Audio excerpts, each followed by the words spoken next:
Oh, hello. Glad you stopped by. This is not the place I normally spend my Sunday mornings. As a matter of fact, it's not even Sunday morning right now. This is Saturday evening. We're making this video, and then I'm going to send it out tomorrow morning. But this is not what we normally do, right? There's been a national emergency declared, and we're all hunkering down. We're not coming together. Mount Zion is not coming together as a church body over the next few weeks because of the COVID-19 coronavirus pandemic. And by doing that, what we're doing is trying to slow the spread of the virus. We're hoping to, just slow the spread of it, to flatten the curve, as they say, if you've heard that term. Anyway, I'm sad that we can't be together. But I also know that God gives us wisdom. And I think we're acting wisely by not coming together at this time. As hard as that is not to be together, I think it is the wise decision. Some might say this is all a big overreaction, like all these things shutting down, all these events canceled, this and that. Some might say this is just, everybody's just way too panicked about it. I hope they're right. I hope that's true. Nevertheless, this is what we're doing now, and we'll just continue praying and do what we're doing. So, we're in unknown times. This is an unprecedented thing we're in. This is all new. In a lot of ways, it's the wilderness. And that's what we've been talking about through the sermon series in Lent, is hearing God's voice in the wilderness. And I gotta say, this is the wilderness. Like we're in the wilderness right now. Now, the wilderness is an uncultivated, uninhabited, inhospitable region. And I think this fits all those definitions. All this national emergency that we're in fits the definition of wilderness. Now, one thing you've heard, one thing I'm sure you've heard repeated during this whole thing is wash your hands. Wash your hands well during this thing. Wash thine hands. It's almost a commandment at this time. Many of us are perhaps taking extra time to wash our hands. I'm going to go ahead and wash my hands. What I do is I sing the first verse to Love Divine, All Loves Excelling. I like to be a good Wesleyan Methodist. Love divine, all loves excelling, joy of heaven to earth come down. Fix in us thy humble dwelling, all thy faithful mercies crown. Jesus, thou art all compassion, pure unbounded love thou art. Visit us with thy salvation, enter every trembling heart. All right, so I've washed my hands for a good amount of time. They say to spend at least 20 seconds. I think that was a little over 20 seconds, but I was a good Methodist doing it. I mean, I'm sure you've heard that. Wash your hands for like 20 seconds. I gotta say, like, I wash my hands, but I haven't, in the past, I've not always spent the whole 20 seconds washing my hands. I'm busy, I got things to do, but nowadays they're saying, take that time, take 20 seconds, wash your hands very thoroughly. And so that's what we've been doing. That's one of the things we've been doing in dealing with the whole coronavirus thing. And you wash your hands with just plain, ordinary soap and water. And when you learn about it, soap is fascinating. Just plain old soap. I was using Dawn soap right now, but you can just use like just a bar of soap. Anyway, it's fascinating. The legend is that, oh hi Marissa, legend is that soap was discovered ages ago when animal sacrifices were being done, and the animal sacrifices would get made. Would you like a cracker, sweetie? Animal sacrifices would get made, and the rain would wash the fat and the ash down into the river. So all this fat would come down and congeal in the river, and it would make this lather. And then they discovered that clothes and skin would get remarkably clean in this lather that was in the river. So that's the legend of soap.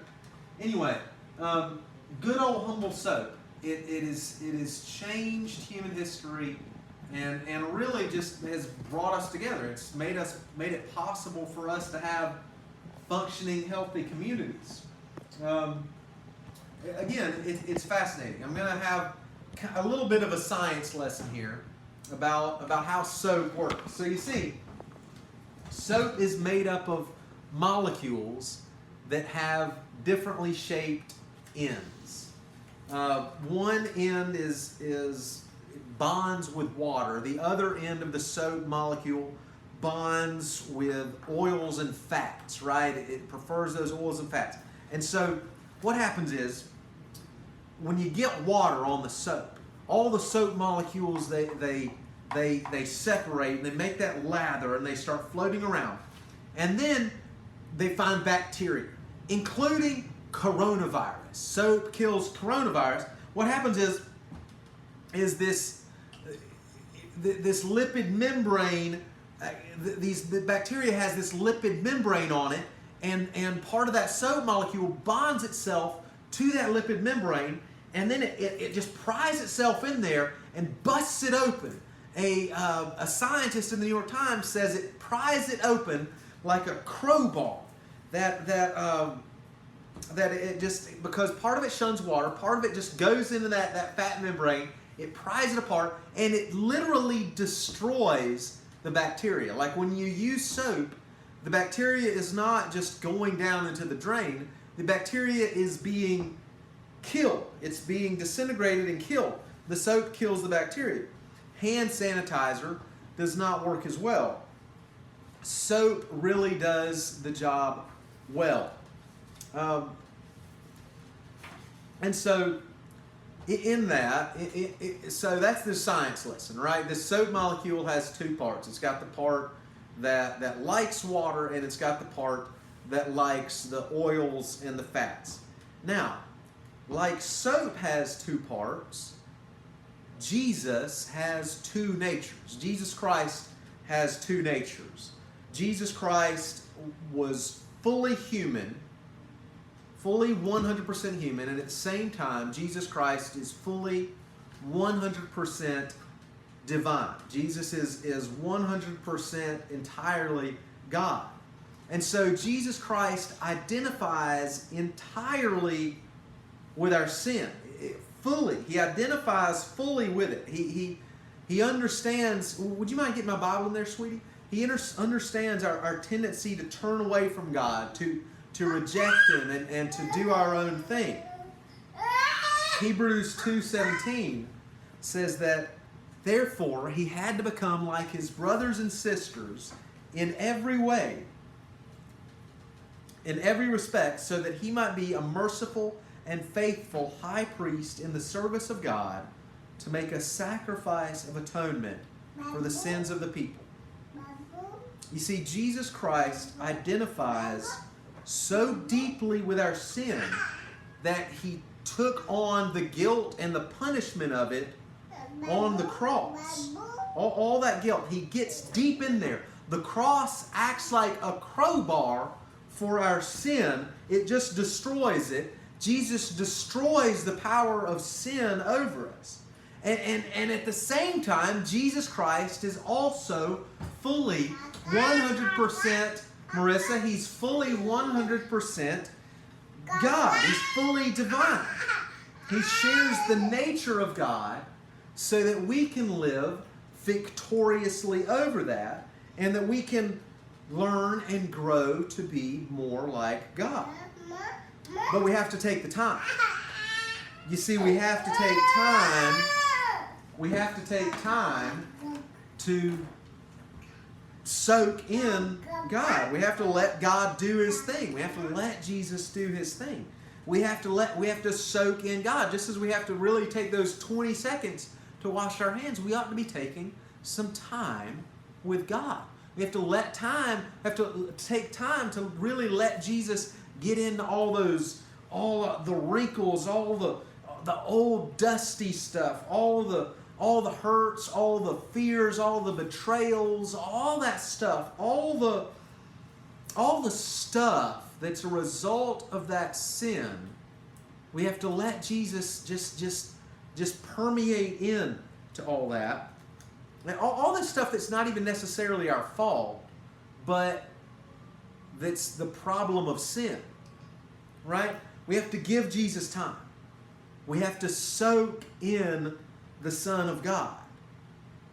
It's Lent. We have to soak into the mystery of the crucifixion, the mystery of what it means that God became like one of us and died for us, to soak in the mystery of that and what that means.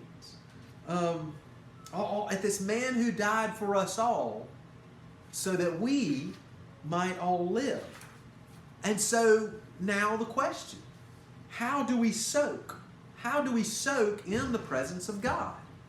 Well, there are all sorts of ways. There are all sorts of ways to do that. And so today I just want to suggest one of those ways. Yes, I want to suggest just one of those ways. I want to suggest this old practice that began with Ignatius of Loyola. Ignatius of Loyola wrote about what's called the daily examen. And what that is, it's an examination of conscience. It takes about 15 or 20 minutes. This is something you do at the end of the day. You examine your conscience. You examine your day. And there's 5 steps. I want to go through these 5 steps of the Ignatian daily examen. 1, the first step is presence. Remember that God is present when you pray. Just remember God is present, and you ask for God's help when you pray. Second is gratitude. You recall things that happened during the day that made you feel grateful. You savor those things, and you think about, why do I feel grateful? Because of those things. What makes me thankful for these things that happen in my day? And then you thank God for those gifts. So 2 is gratitude. Number 3 is review. We review the day.